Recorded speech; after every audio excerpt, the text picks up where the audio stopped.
أصلاً قناة الشباب المستهبل. سنكتب بعد قليل امتحان الرياضيات يا ألفريدو. لأكن صادقا معك، على الرغم من أنني حمار بالرياضيات إلا أنني لست خائفا لأنك تجلس بجانبي. ألفريدو لديكم لا خوف عليكم. روميو، أنت لست حمارا بالرياضيات فقط، فقد رأينا درجاتك في باقي المواد وقد كانت درجة الرياضيات أحسنها على الرغم من أنك كنت راسبا فيها. ها؟ أنت لست أفضل. ماذا إن مت قبل أن نكتب الامتحان؟ هل ستكون قادرا على النجاح من دوني يا روميو؟ أشك في هذا. بالطبع أستطيع النجاح.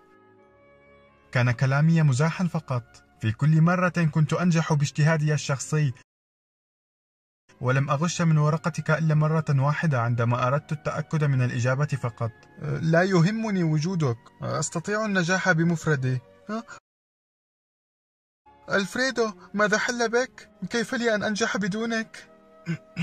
أيها الوغد، ظننتك صديقي الذي يحبني ولن يتخلى عني. ألسنا نحن في عهد الأصدقاء؟ كلا، بل في عهد الامتحان. أصاحبتني فقط من أجل أن تنجح في الامتحانات؟ أجل، هل حسبت أنني صاحبتك من أجل شقارك أو زرقة عيونك؟ حسنا، يسعدني أن أقول لك أنني أموت الآن. لنرى كيف ستنجح أيها الكلب. أرجوك انتظر لبعد انتهاء الامتحان. دائما دموع دموع دموع. روميو، على الرغم من أنك كلب، لكنني سأحاول أن أساعدك قبل موتي. فالرفق بالحيوان واجب. قل لي، ما هو ناتج 1+1؟ سهلة، 1 و1.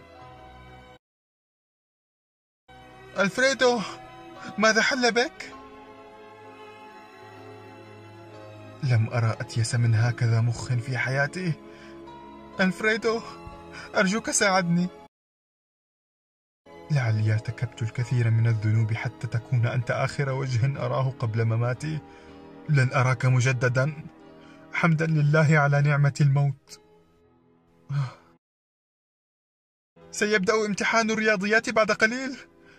إن فشلت في الامتحان فسوف يلحقني أبي بك يا ألفريدو. ألفريدو! وقت الامتحان نعرف ما معنى الجبان، ما معنى الصديق، ما معنى الحنان.